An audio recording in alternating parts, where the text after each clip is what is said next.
Exactement, 16h19 minutes, nous allons du côté de la caméra. Oui, oui, oui. Et nous l'avons avec nous en visuel. Il s'agit de Dr. Ève Riopel, membre de l'Association québécoise des médecins de l'environnement, étudiante au doctorat en santé publique de l'Université Johns Hopkins. Bon après-midi, Madame Riopel. Ça va bien, Madame Riopel?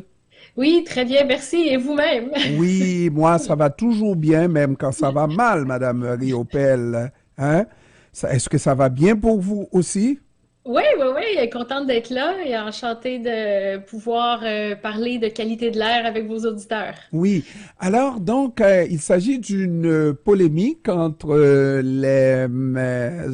les entreprises qui font des programmes pyrotechniques à Montréal, Québec et un peu partout dans la province, qui estiment que elles travaillent selon les règles de l'art, mais vous estimez que non. Parce que ce qu'on croit être les règles de l'art, ça a changé et la norme a été dépassée, la norme utilisée par ces compagnies, ces entreprises-là, elle est déjà dépassée. Alors, ma question, c'est de savoir, ben, qui fixe ces normes-là? Oui. Alors, en fait, ce que le regroupement des événements pyrotechniques du Québec ont publié hier, c'est qu'ils ont dit qu'ils ont fait un rapport. Ils ont évalué l'impact des feux d'artifice sur la qualité de l'air pendant qu'il y a les feux d'artifice à Montréal, à Québec et à Gatineau. Et aussi, là, donc, pendant les feux d'artifice, mais quelques heures après. Et en fait, selon leurs analyses, ce qu'elles disent, c'est que les normes de qualité de l'air du Québec, elles sont respectées pendant les feux d'artifice et après. Donc, que les feux d'artifice n'auraient pas d'impact sur la qualité de l'air. Les normes de qualité de l'air, en fait, ce sont en fait, ça prescrit la quantité de polluants qui est permis dans l'air. OK? Oui. Et ça, c'est en fait des normes québécoises. Donc, c'est enchâssé dans un règlement. C'est le règlement sur l'assainissement de l'air qui est chapeauté par la loi québécoise, excusez, la loi sur la qualité de l'environnement. Mhm. Et donc, en fait, nous, le bémol qu'on a émis hier suite à la publication de ce rapport-là, c'est de dire, en fait, on dit qu'on respecte les normes québécoises, mais le problème, c'est que nos normes québécoises, elles sont dépassées. OK? Et Ah, oui. Donc, elles sont dépassées et ça, c'est quelque chose qu'on a en fait soutenu dans un document qu'on a publié en février dernier, le cadre de référence sur la qualité de l'air. Et donc, la quantité de polluants qui est permis, tu sais, qui est permis, en fait, dans l'air au Québec, on a un certain niveau. Sauf que depuis ce temps-là, il y a beaucoup d'études qui ont été faites et qui ont démontré que même à ces niveaux-là, en fait, les polluants dans l'air, c'est nuisible pour la santé.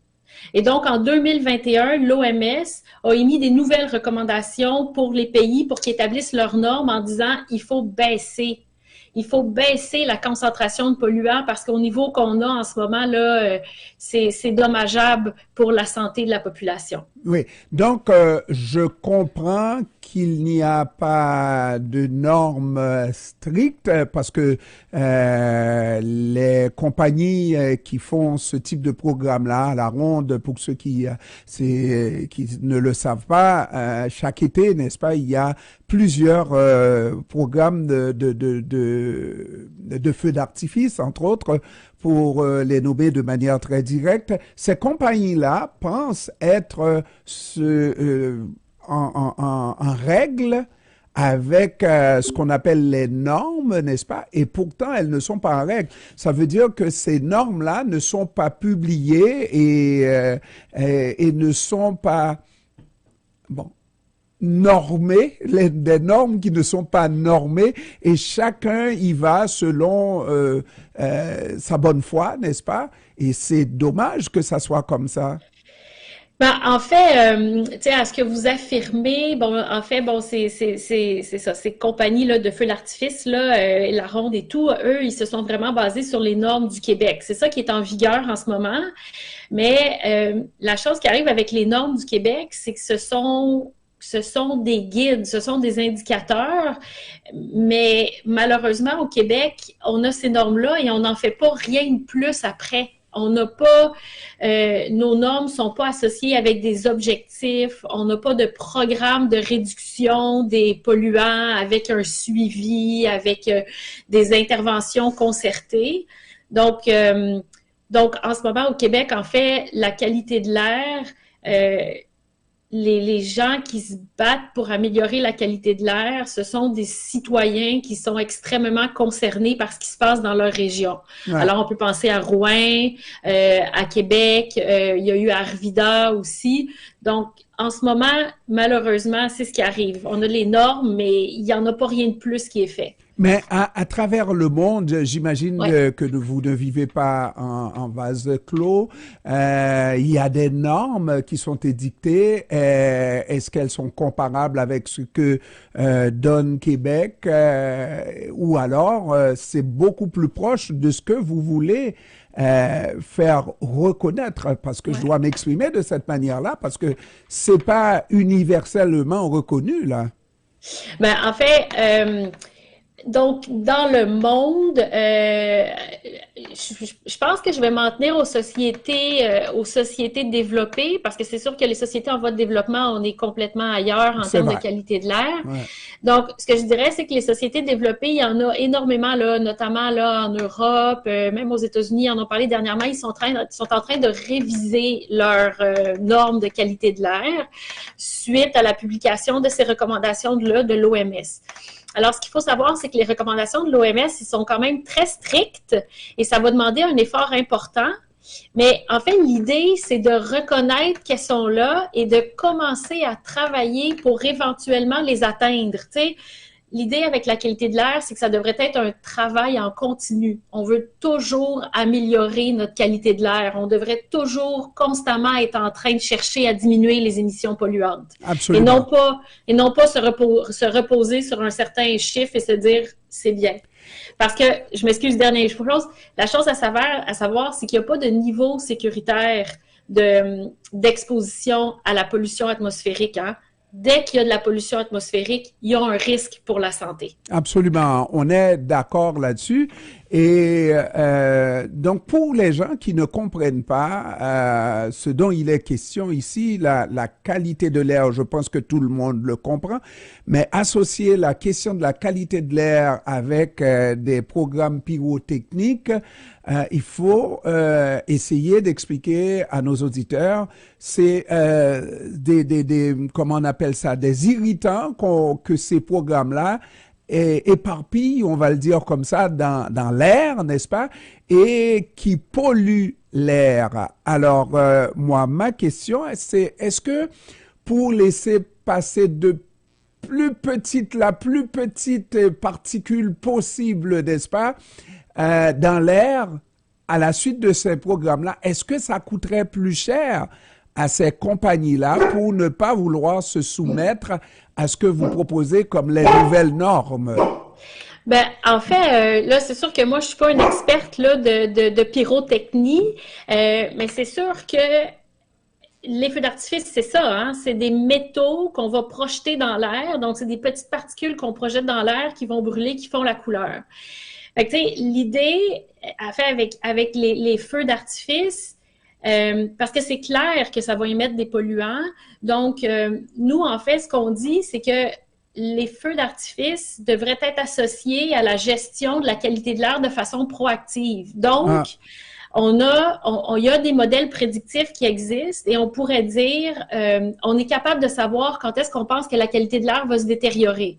Et donc, c'est à ce moment-là qu'on devrait ajuster autant les feux d'artifice que plein d'autres activités qui émettent des polluants pour ne pas en rajouter d'autres, hein, parce que les polluants, en fait, là, la qualité de l'air, c'est aussi très dépendant des conditions climatiques. Donc, c'est tout ça qui rentre en compte et c'est changeant. Et donc, on devrait c'est ça, on devrait le suivre et on devrait s'ajuster en continu pour minimiser l'exposition de la population aux polluants atmosphériques. Et lorsqu'on regarde tout ça, on se dit qu'est-ce que la santé publique nationale en pense? Est-ce qu'elle se mêle de ce débat-là ou est-ce que, bon, ça fait partie de Québec et puis Québec a des normes et puis les normes sont plutôt relax et ça fait l'affaire des compagnies pyrotechniques? Ben, en fait, tu sais, la santé publique, elle travaille avec les normes qui sont en place. La question des normes, le respect des normes, ça appartient au ministère de l'Environnement. Hein. C'est vraiment eux qui vont gérer ça, qui vont demander que les entreprises leur fournissent leurs données de mesures de qualité de l'air et tout. Puis en ce moment, en fait, le ministère de l'Environnement, il s'est pas engagé à réviser les normes qui sont en place. Donc, c'est pour ça que nous, dans notre rapport, c'est ce qu'on demande, parce qu'on pense qu'il faut continuellement chercher à s'améliorer. La santé publique, elle va travailler beaucoup à mesurer les effets des polluants atmosphériques sur la santé et aussi, ben, elle va chercher à prévenir ou à mitiger les effets d'une exposition aux polluants atmosphériques. Mm-hmm. Alors, on peut penser aux recommandations quand il y a des épisodes de smog, aux recommandations l'été passé quand il y a eu les feux de forêt. Elle mesure aussi beaucoup l'état de la santé à Rouyn, par exemple, pour voir quel est l'impact là, de la pollution de la fonderie Horn sur la santé des populations dans cette région-là. Et c'est justement ma prochaine question, savoir parce qu'on a vu, hein, nous, on n'est pas des scientifiques comme vous, là, on se contente de voir, quand on voit que l'horizon est noirci, et puis on se dit, oh, et on émet des réserves, comme on appelle ça, des appels, des alertes, n'est-ce pas? Des avis, ouais. Des avis. Là, on se dit effectivement qu'on est dans une situation comme ça. Et quand il y a aussi un programme qui est mis sur pied comme à Rouyn-Noranda, donc on se dit effectivement qu'il y a là un problème parce qu'on ne voit pas tout ça à l'œil nu, pas toujours. Pas toujours, mais il y en a toujours, par contre. Il y en a toujours. On est certain. Il n'y a pas, il y a pas un air pur, parfait, n'est-ce pas? Par contre, si on veut avoir une idée, il faut pouvoir comparer entre ce qu'on dit qui est vraiment extrêmement grave à Rouyn-Noranda par rapport à ces programmes pyrotechniques. Est-ce qu'il y a un niveau de comparaison possible? Ah non, on est dans quelque chose de complètement différent. Ici, là, la fonderie Horn, c'est un cas de pollution atmosphérique important depuis de nombreuses années avec beaucoup d'effets présumés sur la santé de la population.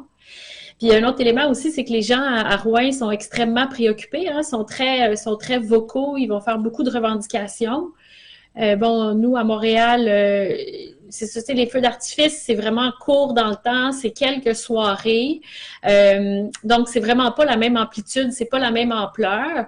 Mais à Montréal aussi, on dirait que les gens sont moins préoccupés par la qualité de l'air, malgré le fait que, ben, ici aussi, en fait, là, on en respire des polluants. Hein. Mm-hmm. Donc, tu sais, en termes de comparaison, c'est deux dossiers différents. Mais en dessous, la question demeure la même. Hein? C'est quoi la qualité de l'air qu'on veut? Puis est-ce qu'on peut mettre les efforts pour l'améliorer?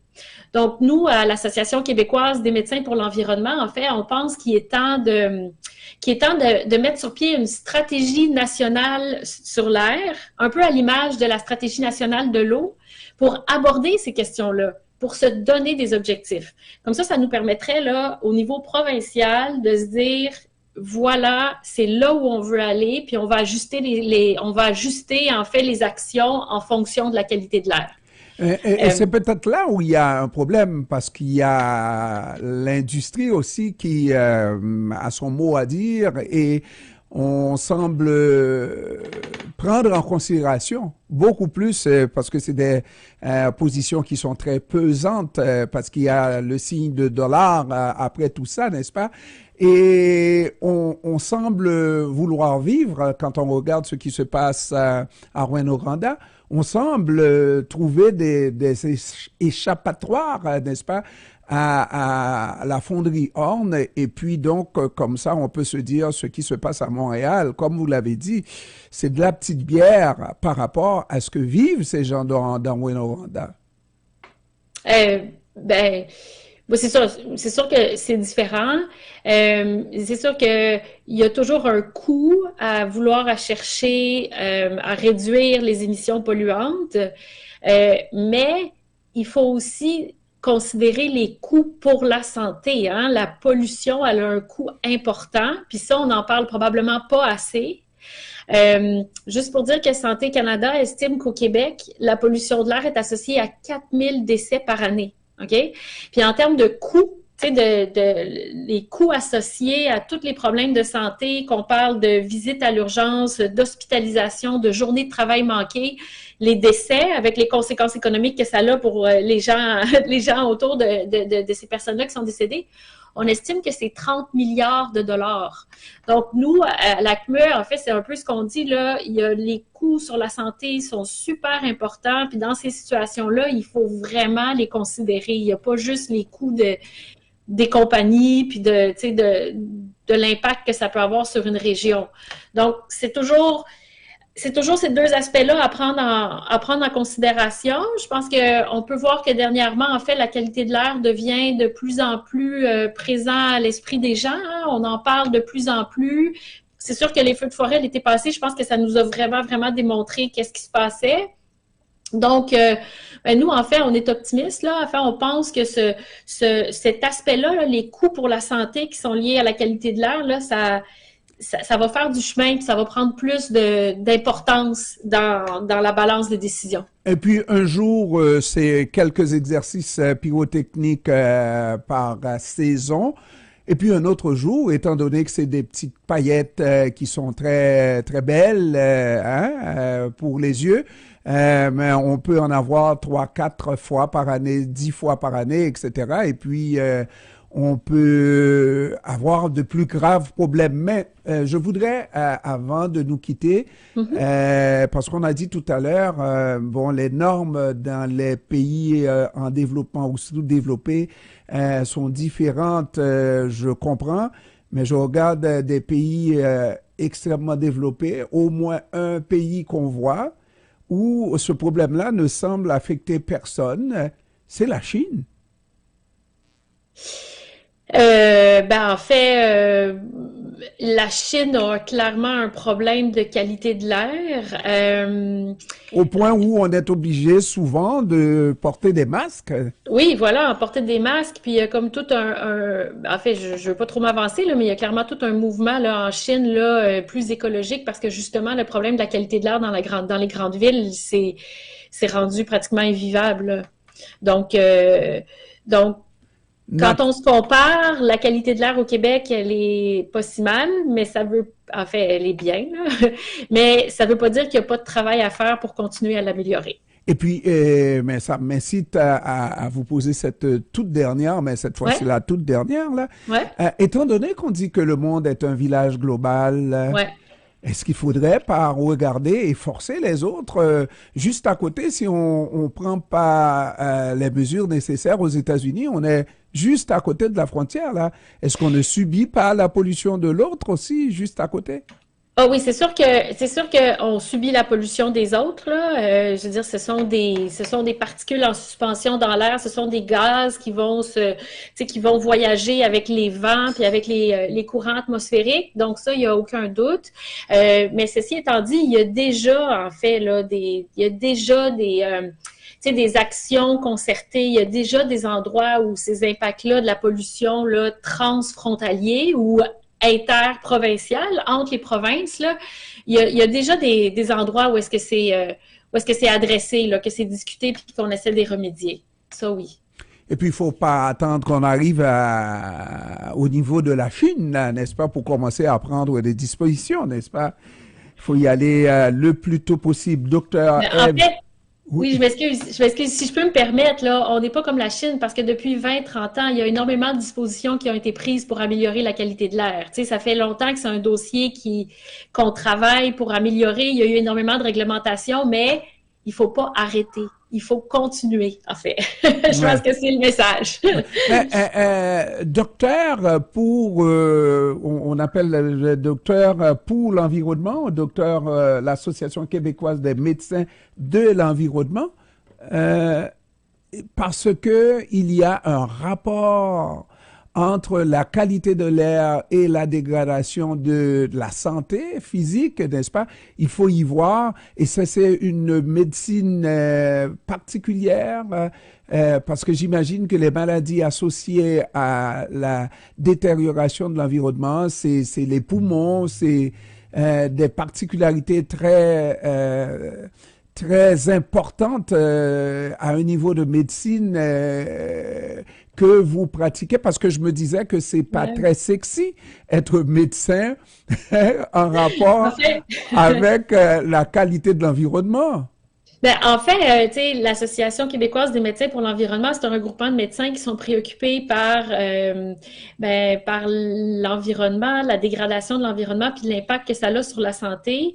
Alors, il faut savoir que ça a un impact sur pratiquement tout, là. Fait que c'est pas rien de, tu sais, c'est pas rien de archi spécialisé, là. Si on pense aux crises d'asthme, aux maladies cardiaques, si on pense à certains cancers. Maintenant, on associe la pollution de plus en plus avec des troubles de développement chez les enfants, avec le développement là, de la démence, l'Alzheimer, le Parkinson chez les personnes âgées. Donc, en fait, je dirais que les problèmes de santé liés à l'environnement, ça nous concerne tous et toutes. Donc, je comprends beaucoup mieux docteur Ève Riopel, qui est membre de l'Association québécoise des médecins de l'environnement et étudiante en doctorat en santé publique de l'Université John Hopkins. Voilà. John Hopkins, je vous remercie d'avoir pris du temps pour nous cet après-midi, docteur. Merci à vous, ça fait un plaisir. Merci. Au Au revoir. revoir. Au revoir.